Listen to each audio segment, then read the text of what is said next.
How's everybody? Everybody awake? We have a great program for you here today. My name is Joe Horrigan. I'm the Vice President of the Pro Football Hall of Fame, here in charge of communications and exhibits. We have a very special guest with us today who I'll be introducing to you in just a moment. But I guess first I really want to kind of go over what we're doing here today. You know, you come to how many have been to the Pro Football Hall of Fame before? Great, good show.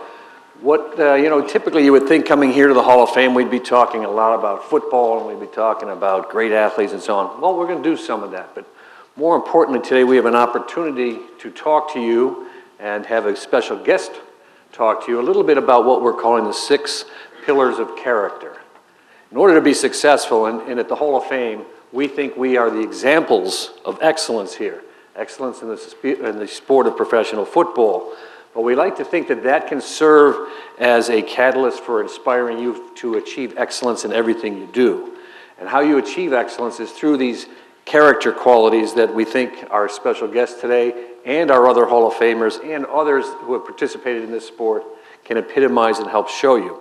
But those characteristics, those pillars of character that we're going to emphasize today are trustworthiness, respect, responsibility, fairness, caring, and citizenship. All of those characteristics are positive qualities that we think can help you aspire to excellence.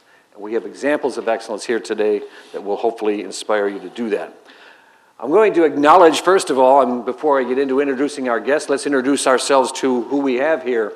First of all, joining us by video conferencing today, we have Rosters Springs Elementary from Austin, Texas. I hope you're there, and if you are and that you're hearing us, we'll be going back and forth to you through the course of the program. But here in our live audience, we have several schools. We have the Strasburg football team from Strasburg, Ohio. Are you here? Let's have a shout out. Come on, shout out, let's hear it. Yeah, come on, all right. Boy, this is a very quiet team, I understand. Oh, they're not all football players. Everybody from Strasburg. All right, Strasburg. There we go, great. Niles McKinley High School football team from Ohio, or from Niles, Ohio. A little louder, all right, come on. Now, multi-county from Canton, Ohio. Are you here? Whoa, well, you got here. Oh, boy, it must only be 6 o'clock in the morning or something. Oh, let's hear a little more. Clear Fork High School, Bellevue, Ohio. All right, that's a little better. We're getting there. Wyndham High School, Wyndham, Ohio. Yeah, all right. There's the man. All right, now you got the idea, right? Canton Local. Yeah, all right. These are repeaters. They know the routine here. Timken High School.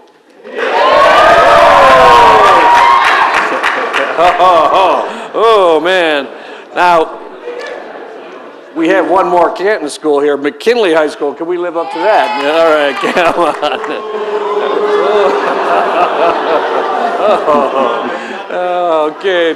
All right. And Canfield High School, Canfield, Ohio. Canfield Local. Ooh, that was a shy one there. All right. Golly. All right. Well, if any of you today, by the way, well, we'd like to have your cell phones turned off during the program, but if you're using social media today, if you would use hashtag handles of hashtag Heart of Hall of Famer, H-O-F-E-R, or at Pro Football HOF. Those would be great.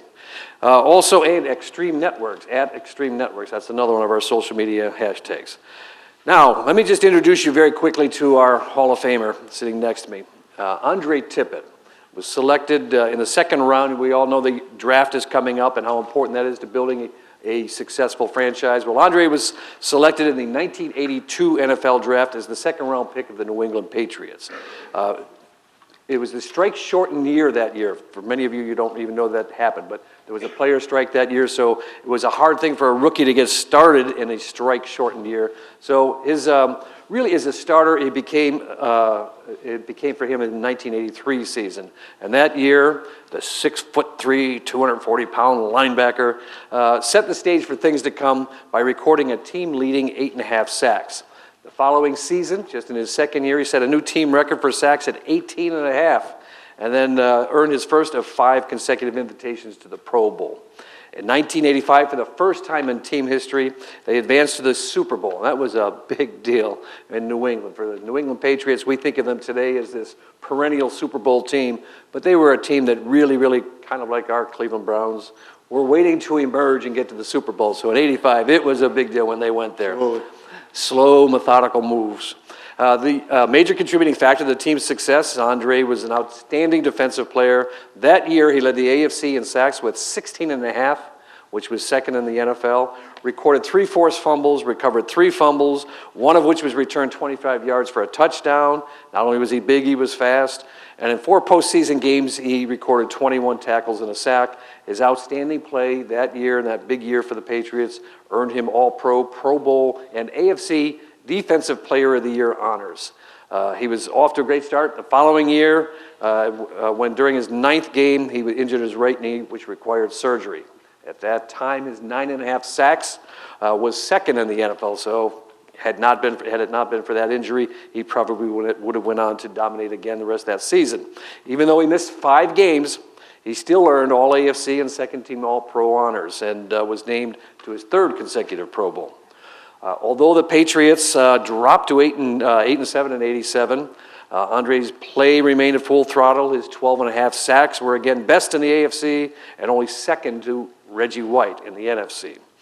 Injuries slowed him again in '88, but causing him to miss 4 games with a shoulder injury. Now, it sounds like he was injured, but for a long career, he missed very few games, which is a part of his very impressive resume. All total, 5 times he was an All-AFC selection, was named the NFL's All-Decade team. That means he was recognized as the best of the decade when he was playing during the 1980s. Off the field, Andre has been involved with numerous charitable events, organizations like the Boys and Girls Club, Boston Scholar Athletes, and the Boston University Advisory Board for the School of Education, to name a few. He is currently an instructor of the Okinawan Karate Club, so behave. And it's Weichi-Ryu, karate. He currently holds the rank of 6th Dan, which, if any of you know martial arts, that's the 6th degree of black belt. That's an amazing accomplishment. He's a native of Newark, New Jersey, and he works in the Patriots front office. He's been there since 1994 when he retired, and currently serves as the team's executive director of community affairs. Please welcome Andre Tippett.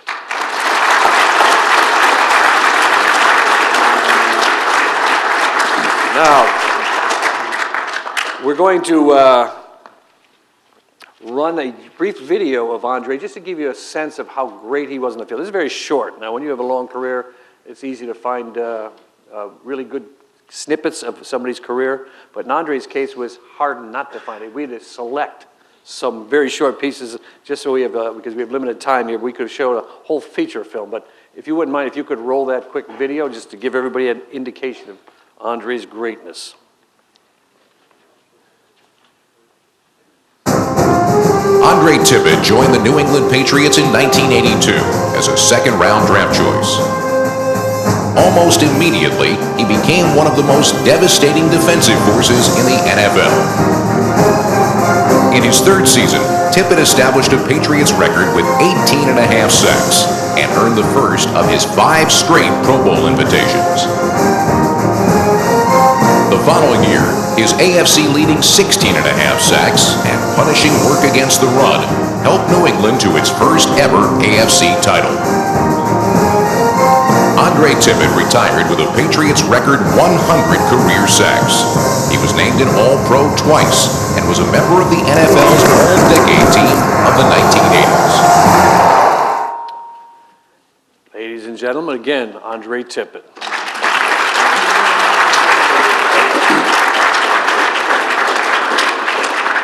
Now, before I turn it over to Andre for a few opening remarks, I just want to kind of go over a little bit about what our format will be this morning. After Andre introduces himself a little bit to you, we're going to make this an interactive experience. While we want to talk about those pillars of character I spoke of, we're going to go through some of those, but we're going to make this a part of interacting you with Andre and Andre with you to make this a most meaningful experience. So, Andre, if you wouldn't mind, say a few words to our guests here with us today. Thank you, Joe. Thank you all for being here. I know that you guys are getting ready to start the week of school, And it's nice to get out of the office for a little bit, huh? Yeah, I feel the same way too. I should be in the office today, but I'll get there a little later on. I'm honored and excited to be back here. This is my permanent home, as they told me when I first got inducted. 2121 George Hallis Drive. This will be my home for infinity. So I am honored to be back here. Every time I come back, I'm excited. I know that I'm in a special place, and it just reiterates how special this game is and how enjoyable it has been for me. I think throughout the day, we're going to have a good time. I'm going to try to share some stories and reiterate some of the things that the coaches, your teachers, are all trying to get across to you guys. And it's going to all come down to it when it's all said and done. And I mentioned this yesterday. Joe and I was part of a panel. It's going to come down to choices. Choices. Choices and like-minded folk, people, teachers, coaches, people that are successful or people that you want to kind of hang your hat on. And that's where it was for me when I was your age, sitting in the same audience, similar to this. And I'm excited to be here again. Thank you guys for being here, and let's have some fun. Great. One of the things, Andre just mentioned, we spent some time yesterday. We had an event up in Cleveland, and we had, over the course of the weekend, we had 100 Hall of Famers at this event. So we were doing a lot of talking with fans and discussing some of the exact same things we're going to be talking about here today. And one of the things that kept coming through as we talked to Hall of Famers and Hall of Famers talked with each other were some of these ideas of what it is to really achieve greatness. And one of the characteristics that I observe, and I've been here a long time, so I've seen and heard from a lot of Hall of Famers, is teamwork, Andre, and the idea that no one does it alone. And I think pro football and football in general, for those of you who play football or sports, you understand that we don't do things by ourselves. What we do is we work with others. And if you could just elaborate a little bit on how you feel about the importance of teamwork and working as a unit. As corny as it may sound, it's a cliche. You can call it whatever you want. And I think everyone in this room that can raise their hand and say they've been part of a championship team, no matter what it is, no matter what level it is, you're going to always look back and know that the one constant was the teamwork.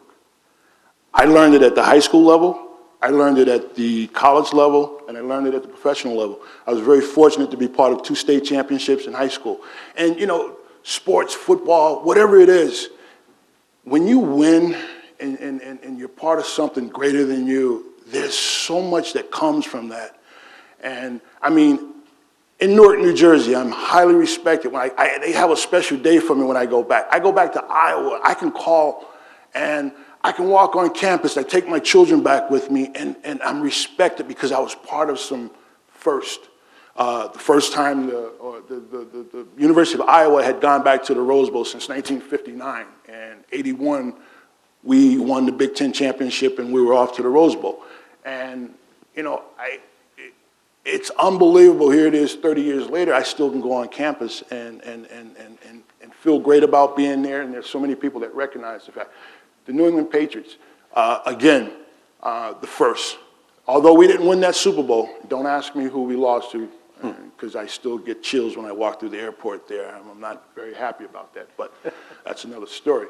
The fact that we were the first to get the organization out there in the Super Bowl and being part of that. But all of that success came from knowing that I could trust my outside linebacker, my right outside linebacker. I was a left outside linebacker. Knowing that we could trust the cornerbacks. Knowing that we could trust the quarterback. And we knew that the offense was going to go out there and they were going to make things happen. And we knew that if we were called on, we were going to get that ball back and put it in their hands. But teamwork, it was all about the teamwork. We say there's nobody bigger than the team. No one should ever be bigger than the team. There's so many movies out, there's so many guys that you see now in the National Football League that live by a different rule than what I'm saying. But their successes are going to be limited if you think otherwise. In order to have the success, it has to be team-worthy commitment. Nobody's bigger than the game. The coaches will tell you that. They will tell you that. They will tell you that. And it's important. The word I heard you say there was trustworthiness. You know, you're the one linebacker, you have to trust your fellow linebacker, you have to trust the guys behind you, cornerbacks. Trustworthiness, you know, on a team sort of thing. I'm sure everybody on the New England Patriots team, you were all exactly the same, right? You weren't, you know, you didn't come from different cultures, you didn't have different races. You were all exactly like Andre Tippett, right? All the same. Well, it gets that way. You know, you put blinders on, it becomes, you are a family. You no longer have things separating you, you have things binding you together. Absolutely. And you, is it safe for me to say, and I'm not trying to put words in your mouth here, but that there's this sense of, all right, we are now different. We are one. But at the same time, we maintain our individuality, but we have to play as one. We have to be a unit. Absolutely. You know, I grew up in Newark, New Jersey. My high school coach was Frank Fiducci. He was an Italian coach who coached African American and a few Spanish young men on our team. And he treated us all the same. So at a very young age, at 16, 17, 18 years old, I didn't look at anybody from a black or white standpoint. It was like, if you were my teammate, you were my brother. And as I said, you know, it helps to have some success, to kind of reiterate that. And when I got to Iowa, it was the same thing. I didn't have black, white, Spanish. It was, if you wore the black and gold, you were my brother. And, you know, we were a team. We were, you know, it wasn't about color. It wasn't about any of that stuff. It was truly about being together, being family, being black and gold. And it went on to the New England Patriots, the same thing. You know, we were committed to doing something, and we knew that in order to stay committed, to have the success, we had to be together, and we couldn't see things differently than what our main goal was. And you say it, I'm telling you, I tell this to my son. My son is sophomore in high school. They lost the state championship game last year. And I jokingly with him, I said, look, you got 2 more years for you guys to get your stuff together and get back and give yourselves another opportunity to do that. I said, but it was a valuable experience that you take from that loss. Now you guys got to figure out how hungry you guys are going to be the next 2 years in order to get back. Don't think that you're going to wish yourself back there. It's going to be based on hard work. It's going to be based on everybody being on the same page. You can't say that enough. You can't say the stuff that you can't make this stuff up. This stuff has been around for years. Any championship team dating back to the first championship was what, the 30s, maybe? 1933. If you go back, you see the newspaper reports, you see the articles or whatever, and they're going to ask different people, what was the key to your successes? And it isn't just sports either. I mean, it's the same thing in business. I work for the New England Patriots. I've been very fortunate to be there for the last 30 years. And a lot of the success that we've had on the field, we've had off the field, I've watched ownership, I've watched and learned from, you know, a very successful owner who runs a business other than football.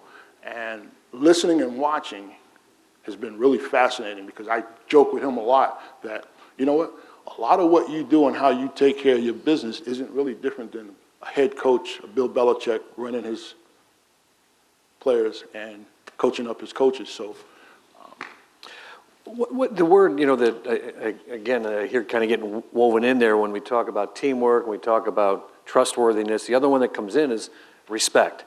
You not only respect your teammates, but the opponents, and the way that all of you have prepared, the responsibility you take to say, we have to do our part to make the overall team succeed.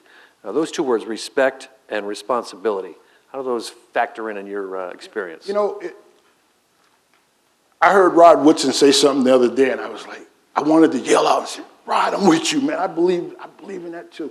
Rod Woodson was, and some of you guys don't know Rod Woodson. He played for the Pittsburgh Steelers, and then he went on to play with the Raiders, and he's now a member of the Pro Football Hall of Fame. Great football player. He made All-Pro at punt returner, safety, cornerback. He's a bad boy. He's a bad boy. I love him dearly. But he said something. He said, he was talking about players that he liked, players that he disliked. He says, I hate a show-off. There's nothing worse than a show-off. And we just casually talking, we were walking on our way somewhere, and I said, wow, I feel the same way too. I said, that's interesting, but I didn't say anything. And it was that way for me in high school. Again, it was that way in college, and it was that way in the pros. It was like, it's all about pride. You know, again, coaches have told you guys this. You guys have heard this. And again, not just football, but any other sport. Act like you've been there before. The pride, the dignity, you know, who we represent, your particular town, your high school, your family. It's about your family name.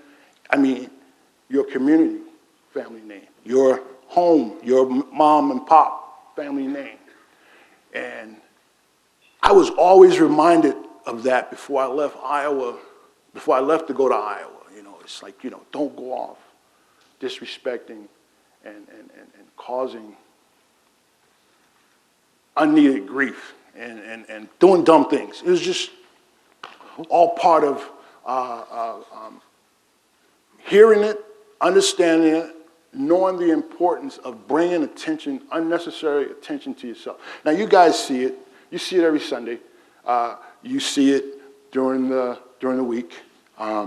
I tell our rookie players when they come into the National Football League, they come into the New England Patriots, I said, there's a website up, and I don't know if I'll say the website, but there's a website, and it has a separate segment on that website. I forget what's it called. It's like a crime something or local lockup or whatever.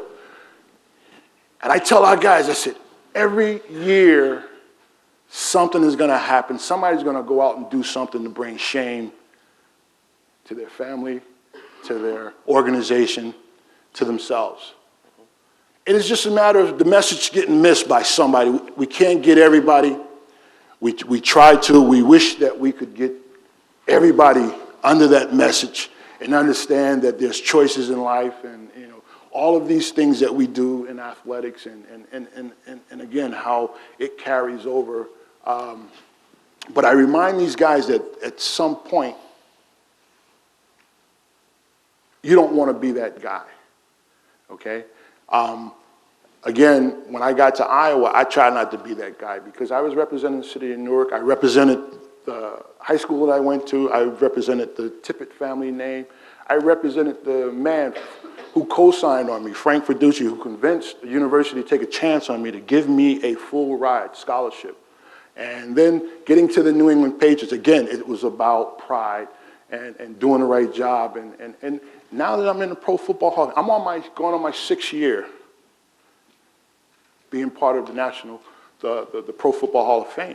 And I carry a lot of pride for that. I carry a lot of, I'm trying to think of the word, but I know that I represent still something bigger than me, that I have to watch myself now at age 54 because I'm protecting the shield. This shield is important because anytime something happens with Andre Tippett, the thing that you're going to see under my name is Pro Football Hall of Fame. Does this, does that. So it's pride, it's caring, it's being respectful. Again, we want to get the message to everybody. It isn't just something a cliche. My son, my daughters, they all have heard this from me. It's nothing new. People that work for me, in a lot of ways, I reiterate some of these things that I consider to be very important. I'm always reminding folks that work in my department that, you know, we represent the organization. It isn't about us. It isn't about us trying to find a better deal or make this event about us or that. It's always about the organization and what we promote through the organization. So, well, you know, you keep hitting on the word about, you know, character. And again, I'll reflect on what we learned together over the weekend, talking to all these different Hall of Famers. We'd be in similar situations. We'd have 5 or 6 Hall of Famers in a panel discussion, and almost all of them would get up and start by saying, you know, I don't know what I'm doing on this stage, They're saying, these guys were great, I wasn't. The next guy would say, no, you were great, we weren't. It was just this sharing of mutual respect and understanding the humility that has to go with respect. You don't get respect without a dose of humility. In other words, you earn what you got, but you don't want to be the one that stands up and dances around to celebrate what maybe not have been your sole accomplishment. Others have contributed. So that, we've talked a little bit here. I think the important thing for us to do is to start taking some questions. We had some questions posed to us by our video conferencing school, and I just want to start maybe with that, and then we'll go out here to the group and start talking about some of the questions you might have. The one question, and I'm going to paraphrase this a little bit, Andre, they ask, did you turn in your assignments on time, showing your responsibility? I think they're trying to reflect on, as a student, you need to be timely, you need to be follow direction. But as a player, did you turn in your assignments on time? Did Coach Belichick, when he says you will do this, were you timely? Did you do things on your time, Belichick time, or just nobody's time? I thought it was important once I got the deadline when it was needed, and I figured the quicker I got it done and got it out of my hands, my duties were over. And yes, I hesitated none when it was time to take care of my business. And again, as I'm learning that people were always judging you by your commitment of what you say you're going to do and what you're going to do, and you were always labeled. We had guys in the locker room that we knew were going to be late. No matter what time we said to be ready for a bus or be ready for an event, someone was going to be late. It just happens. I've always been a stickler for the little things. I reiterate that with my children, that you got to do the little things. My son right now is struggling sometimes with homework and different things.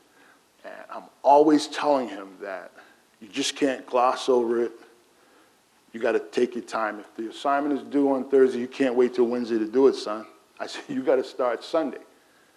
You do Sunday, you got Monday, you got Tuesday, you got Wednesday to kind of look it over with, and then it's done.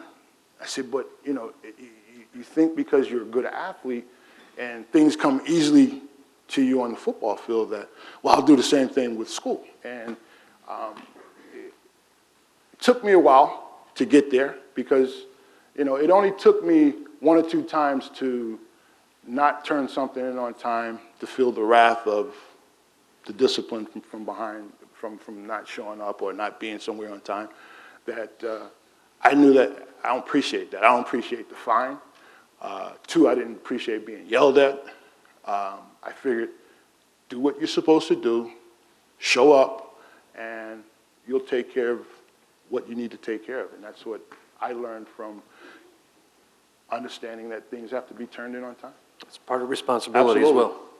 All right, let's take some audience questions. We have a microphone walking around here, so do we have anybody who'd like to ask a question of Andre? And don't be shy, because here we go, right over here, this gentleman. Well, you're going to be attacked by microphones coming from all sides for you. Oh. Say your name and what school you're from so we know who you are. How's that? What should I say? Your name and what school you're from. My name's Chandler B. I'm from Wyndham High School. My question to you is, throughout your career, did you ever encounter any obstacles that would try and hold you back from succeeding in your career? Yes. Quickly, high school. You hear this all the time. High school, I got cut my freshman year going out for the JV team. I'm like, how you get cut going out for the JV team? But I got cut, and I learned a valuable lesson. That was my first time facing adversity and someone telling me that I wasn't good enough. That was really, I had done a lot of things, and all of a sudden, here it is. My name's on that list, and you're not wanted. And man, I took offense to that. Next year, I said, I'm going to do something about that. I said, yeah, this ain't going to happen again. And from here on out, at least football related, I'll never be rejected and told that I'm not good enough. And that was that was a real good learning experience for me. Obviously, pro football, everyone's an injury away from either being great or non-existent. And 89 was like a major year for me where I missed the whole season, and I was devastated. I mean, I had been playing and prided myself on, even if I got nicked up, do what I could to get back out on the field. But 89 kind of made me sit back and look at the bigger picture, and I came back and I played like I was a rookie all over again. And I finished that way until I decided to retire from football. That's a great question, because sometimes it's not about just succeeding, it's about getting knocked down. It's not about getting knocked down, it's about getting back up. Absolutely. And at an early age, Andre experienced that by getting cut from the JV team. My goodness. You don't mind? Go ahead. He said something that, you guys know my martial arts background, but you really don't know my martial arts background. My martial arts background, I have 40 years of being involved in karate. I love it. I've traveled to Okinawa. I've trained with the masters. I've trained in little rooms that are big as this stage, and I mean, punching, kicking, learning about myself is an amazing, amazing thing. And Joe said it's about falling down, getting back up. We have a term in the martial arts. We call it nana yaoki, nana kaioki, yaoki, means fall down 8 times, get up 8. Fall down 7 times, get up 8. Fall down 7 times, get up 8. And that is something that has always been with us and me in my training. And it's about competing, and it's about not being defeated, plain and simple. No matter what's happening, no matter what the score is, no matter where you are in your life, you don't falter to defeat. That's an important thing, too, because while Andre talked about one instance where he got knocked down and got back up, life is full of knockdowns. We had a gentleman here not too long ago. He was a punter in the NFL. Okay, that doesn't sound terribly exciting, but he was cut by 7 teams. And he says it wasn't going out and trying out that was difficult. He said it was trying out after you've been cut each time, coming back and saying, I want this, I'm good enough to do this, and keep trying till he finally caught on. And that's kind of I think, the idea. And that's a great question, because there are so many ways in which we get knocked down during life. It's about getting back up, though. We have a question back here. Say your name and what school you're from. My name is Roswell. I'm from Timken. Being a good player, it's more than just, I know it's more than just what you're doing on the field during the season, but what did you do, like during the off season, like all the extra drills and stuff? Like, what did those consist of for you to get better? Well, off-season was really important. I think when I came in the National Football League in 1982, I think they were just starting to put together and establish off-season conditioning. For a long time, pro football players were not making the money that these guys are making now. So during the off-season, a lot of these guys worked. And I think about the time that I came into the league, it started getting a little bit better for guys to kind of, it was okay to, not have to worry about a second job. So we had a pretty good, extensive off-season conditioning program of lifting and running, and we brought in a couple of guys who came in with Ron Myers, who were at SMU. So we had a good program. Now, our facility isn't anything near the facility that the Patriots organization is now, but we made do with what we had. We had plenty of weights. We had the ability to run around out in the inside the football field. And, we all were given workout programs that we stuck to, and, it was important to maintain that. Now, a lot of us had come to the team coming from universities that had programs in place, so it wasn't new for us. I think the guys that had the hardest time were the guys that were 10, 12 years already in the league, being told that now they got to spend time in the offseason working out. So It's tough. Preparedness, being prepared, not just physically, mentally, being prepared to take on challenges, but also being prepared to help those, like veterans helping rookies, Absolutely. as they prepare and aren't maybe as familiar with the process. We have any other questions out here before we go back? All right, let's go over here, and then we're going to take another one that was submitted to us earlier.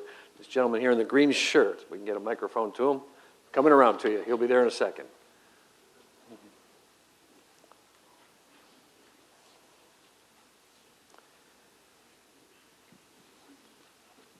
name is Eric Jackson. I'm from Belleville. During the off season in high school, did you play any other sports at all? You're a big dude, man. What position you play? I'm a tackle on offense. Okay, good.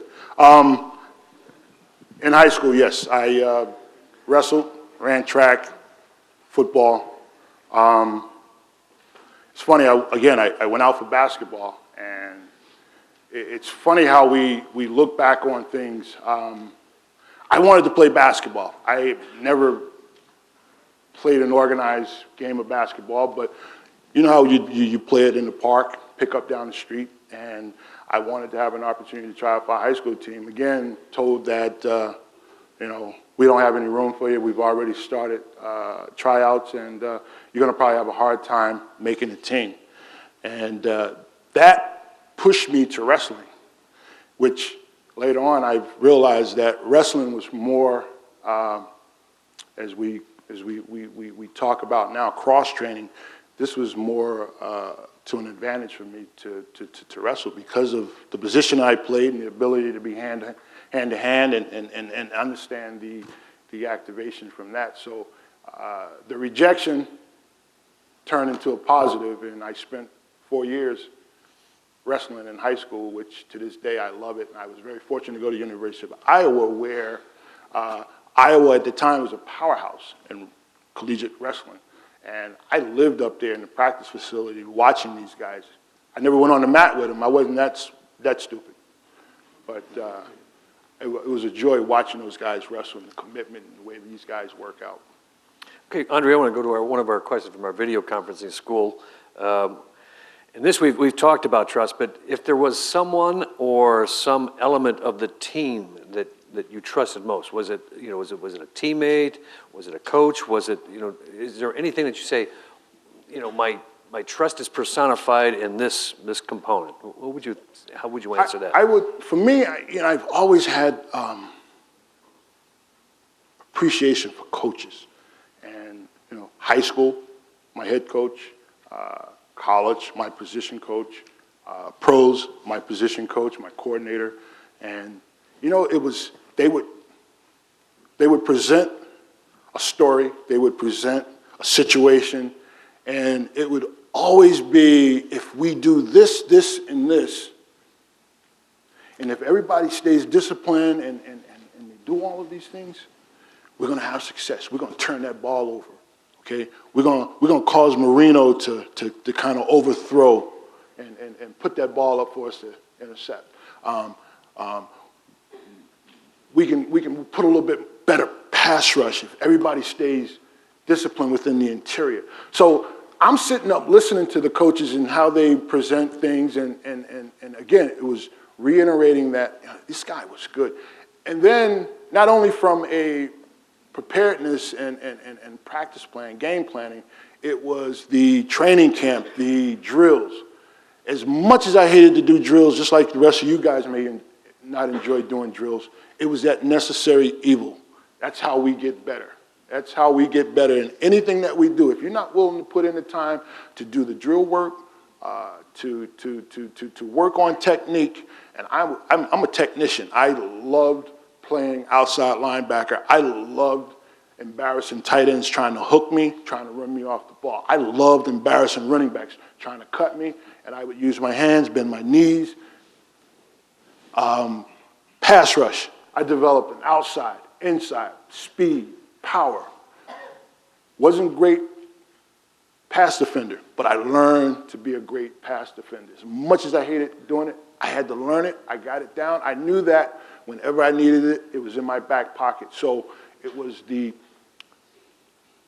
listening to these guys prepare us, and at every level, the education of the position, the techniques, the teaching got better and better and better. Even at the at my last year in the league, I had a coach, and I felt like I was a teenager out there because I was still able to learn something new.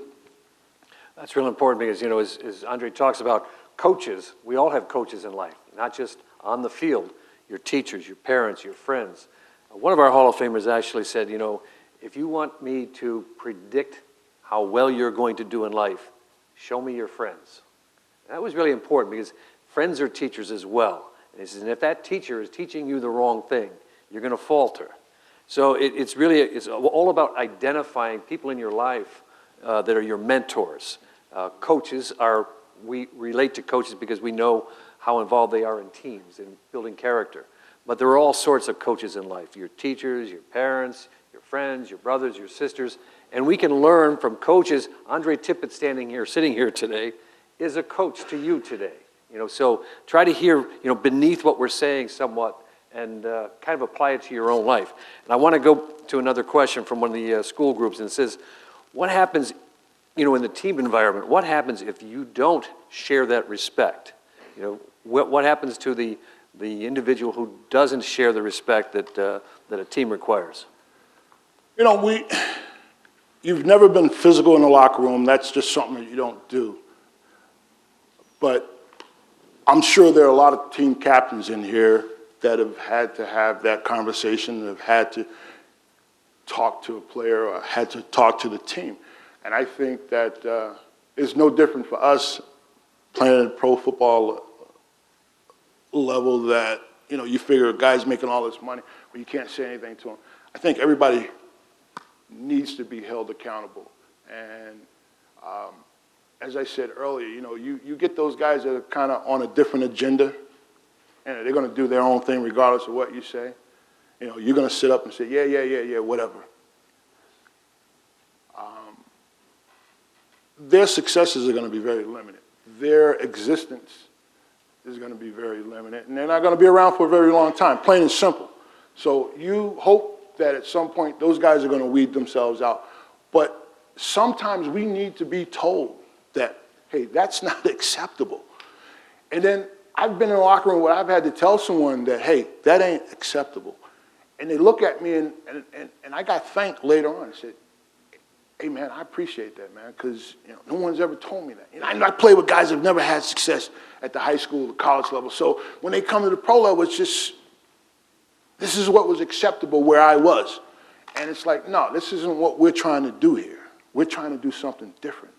And I'm not trying to tell you how to live your life, but understand that if you're going to be part of this, if you're going to be part of your particular teams coaches have already gave you that what's acceptable story. And they will reiterate it every year as you guys get ready to prepare for your seasons. You have choices. You have choices. You have choices of people who you want to follow. I followed a certain group for a long period of time, and then at some point it registered to me, these cats ain't taking me down the right path that I want to be with. And right away I was able to just step aside and say, you know what, you guys continue on, do your thing. I'm good to know you, but I'm going somewhere else. I'm going in a different direction. The things that you guys are doing ain't going to help me. And I know you guys know what I'm talking about because it's out there. It still exists. Love telling people it's about choices. You can say whatever you want to say. No matter how old you guys get, how long you continue to play sports, it's going to always come back to choices. You choose to be successful. You choose to take whatever negative or positive that comes to your life, and you figure out how I'm going to change these things. But remember, you have that ability to have that choice, make that choice. And as we talk about mentors. I said it earlier in my opening, said, find like-minded people, not just as your mentors, but like-minded as your friends and people that you associate with, because we all are guilty by who we're associated with. Trust me on that. How many of you know who Warren Sapp is? Recognize Warren? Warren's a great pro football player. He's a member of the Hall of Fame. He's on TV now, does a lot of TV as an analyst. And Warren's a very gregarious, loud, flamboyant guy. He's a great guy to be around. And we were with Warren yesterday as a member of our panel. And one of the things we asked him, if he were to talk to the rookies coming into the league, this year, after they're drafted this year, what would he recommend that they do? Now, if you know or have ever seen Warren, he's just so different. He's a laughable, likable guy.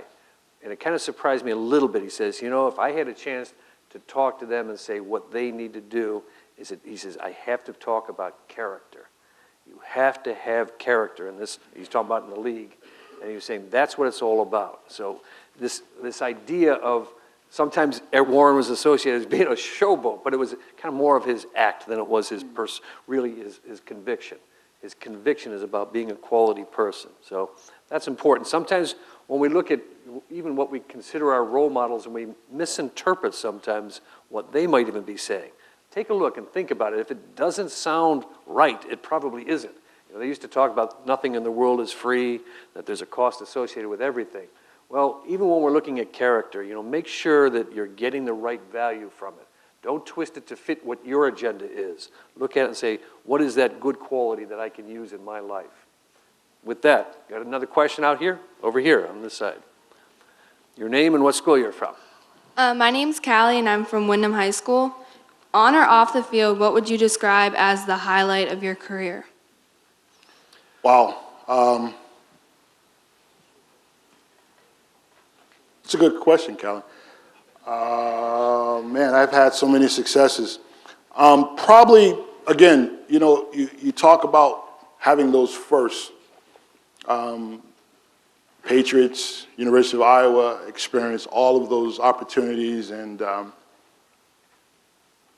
you know, to this day, I'm so excited for the opportunity that I had to play this great game. I'm so excited for the people that I've had to share time with, experience with. So many great guys that are out there. Football, awards, all that stuff is great. But I could easily spend time in the dojo training weekly. My experiences, because of the ability that I had through football, allowed me the opportunity to sharpen my martial arts skills. To this day, I still continue to do that and train. So, you know, there's so many things. My family, you know, I'm very blessed with 3 beautiful girls and a young son who loves to play football, and I didn't sign him up. His mother signed him up for Pop Warner, so I didn't have any influence from that standpoint. But I coached him for 7, 8 years of Pop Warner football. So, you know, just the successes and the rewards, because of, I'm not preaching. I would have the same conversation that I've individually with you if we were off in the corner somewhere and you guys wanted to talk life, talk sports, talk real, what's real. You would hear the same thing coming out of me. So, and I used to have to remind myself when I was sharing these things that I'm not preaching. I'm sharing from experience because, you know, everything is great. I look sharp in this gold jacket, this bust. I'm here. I'm going to be here for the rest of my life, and through eternity, my great-great-grandchildren will be able to come here and see this great place.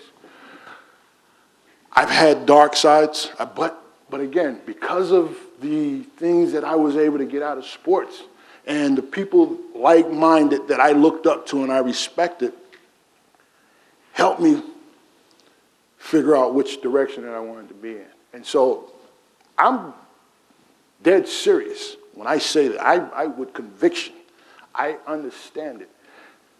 Easily, instead of taking the right turn, take the left turn. Andre Tippett's not standing here. Andre Tippett is doing something totally different. I grew up in Newark, New Jersey.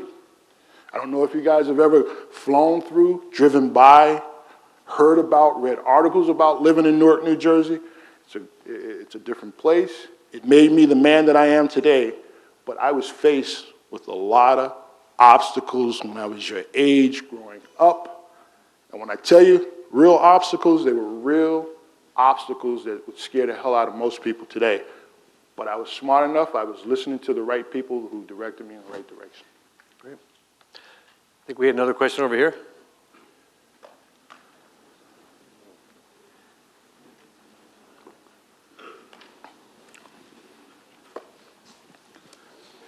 You were Kevin Timpkin. Hey, you were obviously committed to football and obviously committed to martial arts. What was your commitment to academics? You'll like this. Now, I mentioned that 1989, I ripped my pec muscle and was out for the whole '89 season. And that was the first time again, since being cut from JV, that I was devastated and didn't know what was happening, didn't know if I was going to have any other opportunities. When I got drafted by the New England Patriots in 1982, I left there with 16 hours left to graduate. Now, we're talking 1982 to 1990, the offseason of 1990. I wanted to get away from Boston. I wanted to clear my head. I wanted to do something different. And in the back of my head, from the day that I was drafted by the New England Patriots, I had promised myself that I was going to finish up, get my degree. I was the first in my family to get an opportunity to go to university. And I was committed to trying to figure out how to get it done. Now, I could have easily taken courses at Northeastern, BU, BC, in Boston, but I was committed to going back to the University of Iowa. I wanted my degree from the University of Iowa. So what did I do in the off season? After I had the surgery, was getting rehab, I enrolled back on campus, packed up my truck, drove out to the University of Iowa, 16 hours, and I finished up and I got my degree. Now, I had a professor who was a professor of mine when I was there in school. He looked at me like, "What are you doing back here?"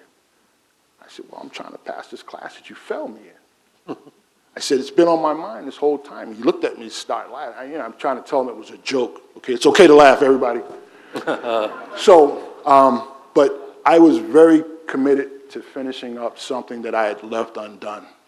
And that was one of those things academically that I wanted to see happen. And I did, and I was fortunate. And I sent my son to a all-boys parochial school.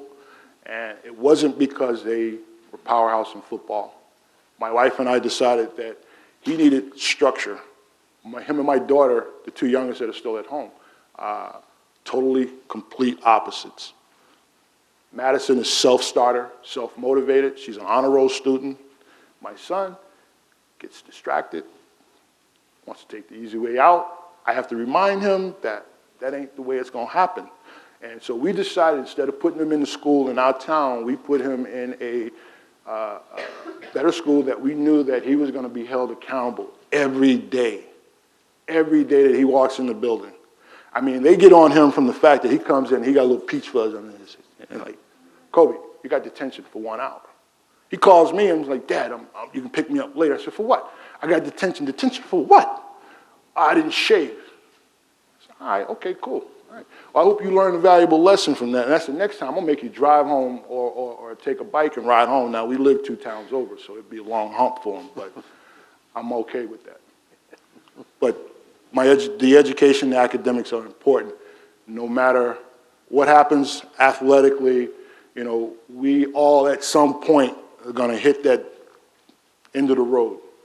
And I think that we all need to have a good education in our back pocket, because every athlete in this room will have the advantage from a business standpoint at some point in your life and your career when it's all said and done, because of all of the qualities that we look for in our athletes, regardless of who you are, female and male, no matter what sport you play.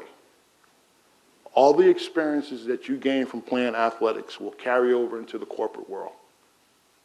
It's a known fact, always been that way, and will continue to be that way, because people are looking for like-minded, team-oriented, that understand that no one's bigger than the organization that you work for. I think that also goes to the idea of just commitment. Make a commitment to something. Time frames sometimes distract us from the commitment. Don't let time be the deciding factor. Andre went back to school after a number of years, didn't need to go back, had a career. Went back because he made a commitment to himself. And that's a great lesson. Thank you, Andre. We have another question out here. Right up front here. John from Strasburg. That 1982 season, that would have been your rookie year, and I know that through your high school and through your college, you were probably one of the big reasons and starters on that team. So that year, was that humbling experience not being the focal point or not being a starter, is that something that you used to end up recording 100 sacks as an NFL player? It's always been the drive, and it's the, as we say in karate, it's Shoshin, means white belt mentality, the heart of a beginner. And it's like at every level, competitiveness. Every year that they drafted a linebacker, I got nervous. I went into training camp thinking that the next linebacker is gonna take my job. So I got to continue to do things that he can't, that you can't, that you can't. I'm going to make it harder for you to take my job, okay? So I got to be better at run defense. I got to be better at pass defense. And then I got that one more thing in my back pocket that I can pass rush. I can get after the quarterback. I got skills on that end, so I'm going to make it hard. So now that you as a rookie coming in, I'm going to see what you got. So I'm setting back. And I'm going hard. I'm going 100 miles an hour in practice. Guys are getting disgusted with me because I'm not hurting anybody, but I'm not taking any plays off. I'm not half walking through. I'm going full go. I'm practicing like I'm going to play. So on top of practicing like I'm going to play, I'm checking out that new guy. I got in the back of my mind that this guy's coming in from Texas. He's bench pressing 450 pounds. He can run a 4.4, 4.5 40. He's 6'3", 245. I'm nervous as hell.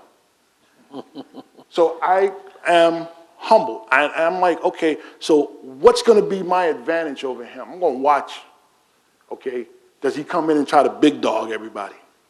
I'm coming from a big school. I've got all this. So I'm not used to working hard. I don't have to work hard because you know why? I'm going to turn it on game day. And then all of a sudden that guy comes into that locker room or he goes to that training camp where we are 4 weeks long, double sessions every day, and there's no breaks in between. And then all of a sudden, shying away a little bit from contact. And I don't want to get out there. Hey, dog, why don't you go ahead and take the snap? I'm going to sit back here. So I'm watching that now. So I'm like, oh, I got my advantage over this big-time football player from a big-time program. He doesn't want to work. He doesn't have any drive. He's not motivated. I love this game. I know every great player that ever played the position that I played. I knew how good they were. I knew how hard they worked. I knew the successes that they had. And I figured if I stick to that, it's going to give me an opportunity to steadfast and stay after people.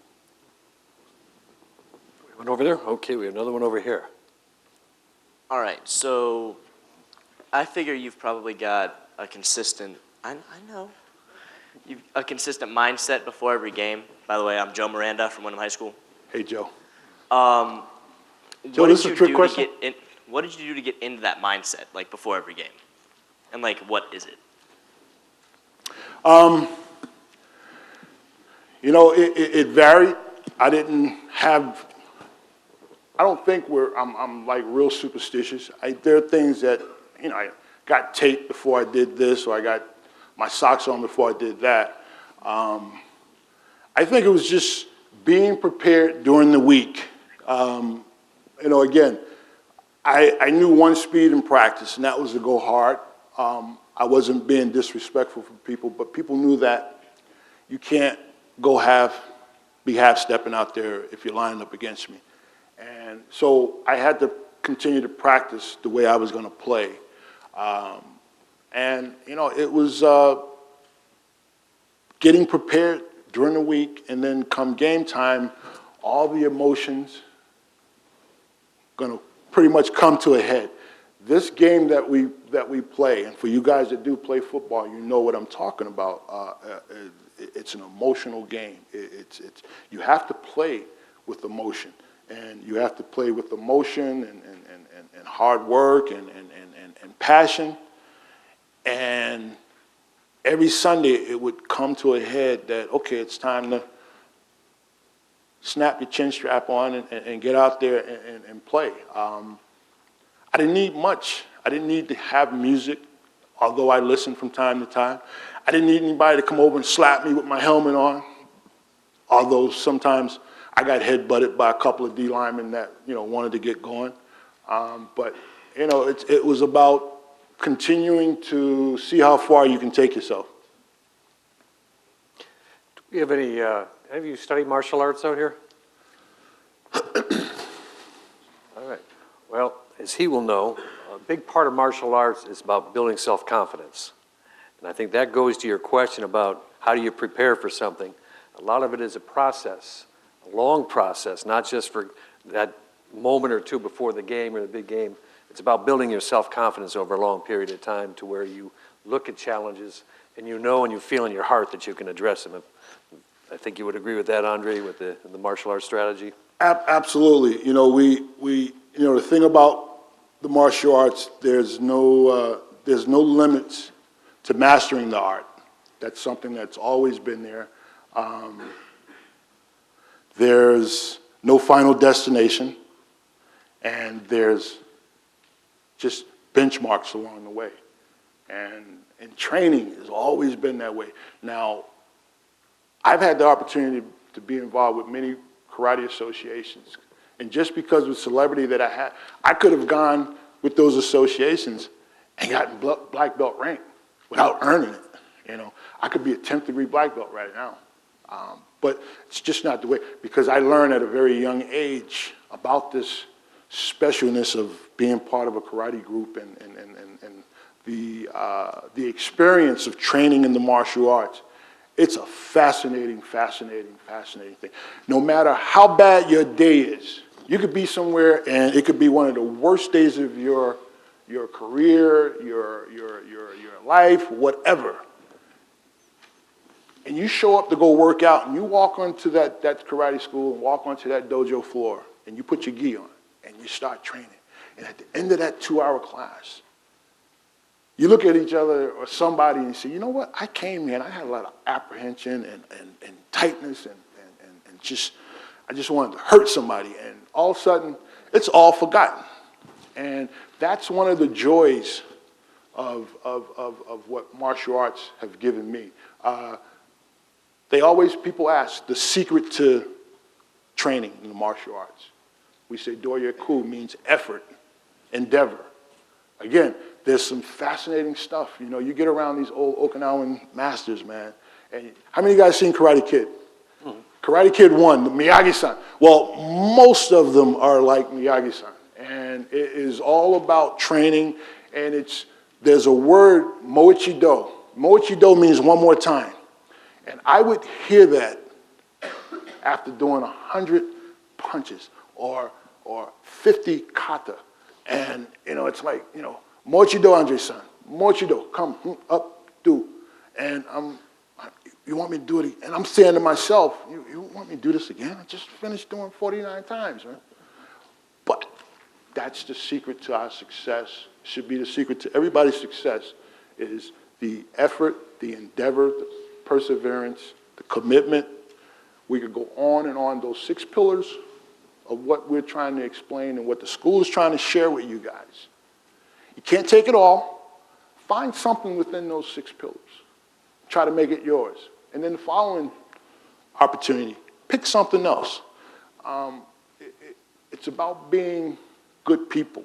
It really, truly is. I mean, we live in a world now that is really suspect because of what the expectations are and what we allow to go on. Caring is another aspect of the 6 pillars, that doing something for your community. That's something that I've learned.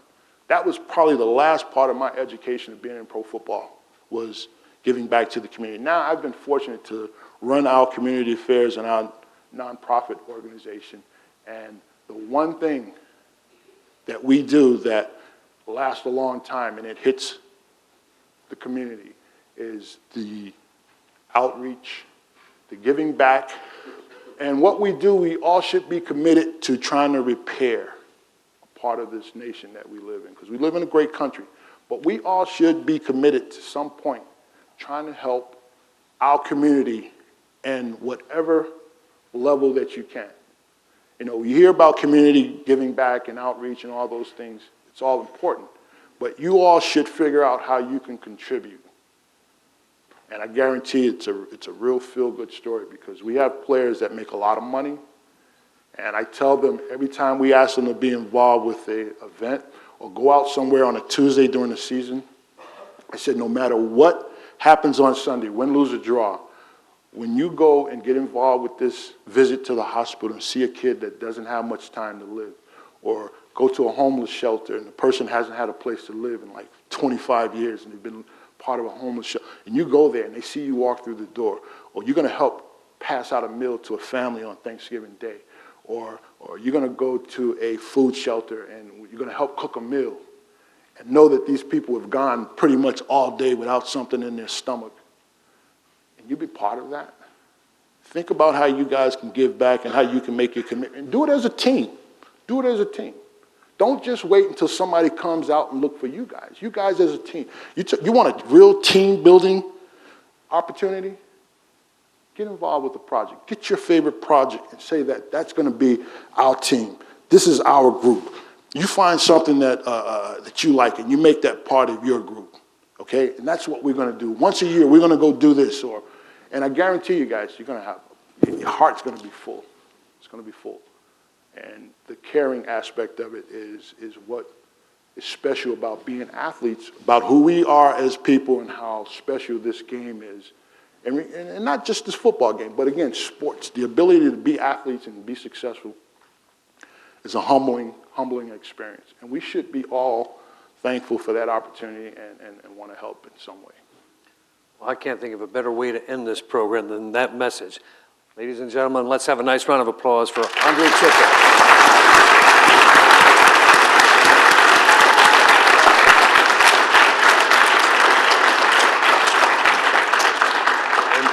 We thank you for being here today. We hope that you have an opportunity to visit and go through the hall and learn about some more of these great examples of excellence. Thanks very much for your attention today. Thank you, guys.